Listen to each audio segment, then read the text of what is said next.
What it do, what's happening? You are now tuned in, ear to the streets, February 3rd. Let's get to it. Yesterday was a monumental day in the business world because Jeff Bezos, the richest man in the world, announced that he was stepping down as CEO of Amazon, a title that he's had since 1994 when the company started. Now, being the richest man in the world has its pros and its cons.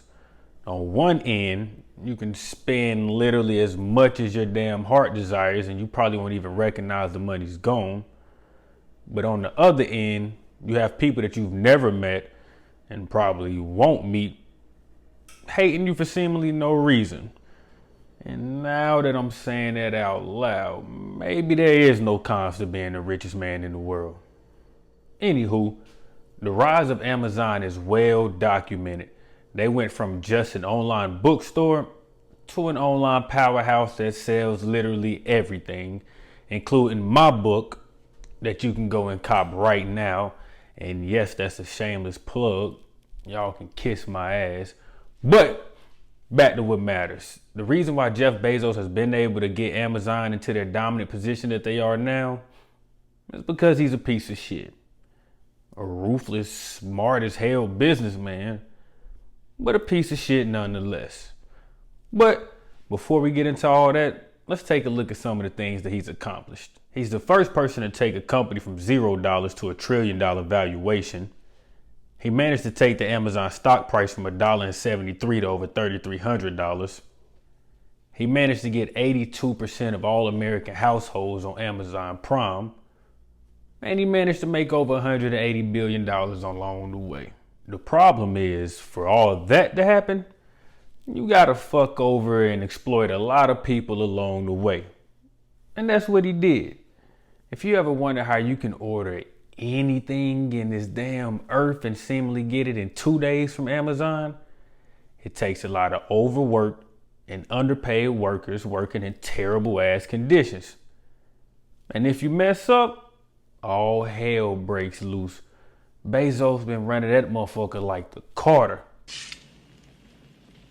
You fucked up. You fucked up big time. You're incapable of running this shit. Sit your $5 ass down before I make change. One warehouse worker leaked what it was like working in the Amazon warehouse, and it's wild.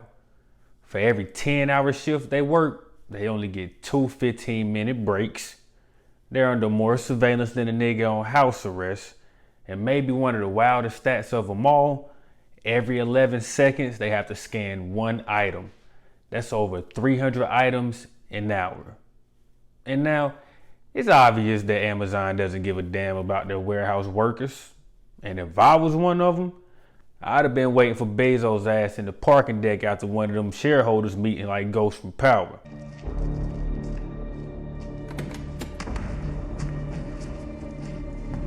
Now, outside of exploiting workers, Bezos has brought Amazon to domination through acquisitions.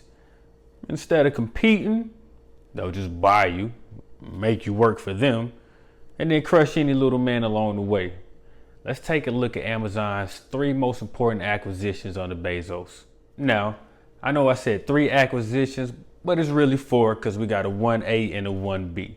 So we'll start with Zappos, the online shoe retailer, as well as Quidsi, that you've probably never heard of, but played an important part of Amazon's business. See, now Quidsi used to be the one-stop shop online for everything baby item related. Diapers, formulas, wipes. You wanted it, they had it. And the reason why these 2 acquisitions were so important, it solidified Amazon's space in the e-commerce world as somewhere where you can get more than just books and your everyday items. Second is a company called Kiva Systems, which Amazon bought in 2012 for 775 M's. See, Kiva, they focus on artificial intelligence. So basically in the Amazon warehouse, everything that you see is automated. It's thanks to them. There is no way that Amazon will be able to process and fulfill all the orders that they can today without Kiva. And last is PillPack, a startup that Amazon bought in 2018 for over 750 M's. Now, It's no secret that Amazon wants to step its foot into the healthcare game and eventually becomes a giant. They've been flirting with the idea for years, but the PillPack acquisition was their biggest step yet towards that. With Bezos stepping down as CEO from Amazon, he says he wants to focus on philanthropy, which is what all billionaires say after they done spent a career exploiting people and now want to go on a campaign trail to cover face. But if he needs somebody to take notes from, he can look no further than his ex-wife, Mackenzie Scott. She received over $38 billion in Amazon stock after the divorce and gave away $6 billion in 2020 alone. Jeff, take notes, dog. I'm gonna keep my ear to the streets. See y'all tomorrow.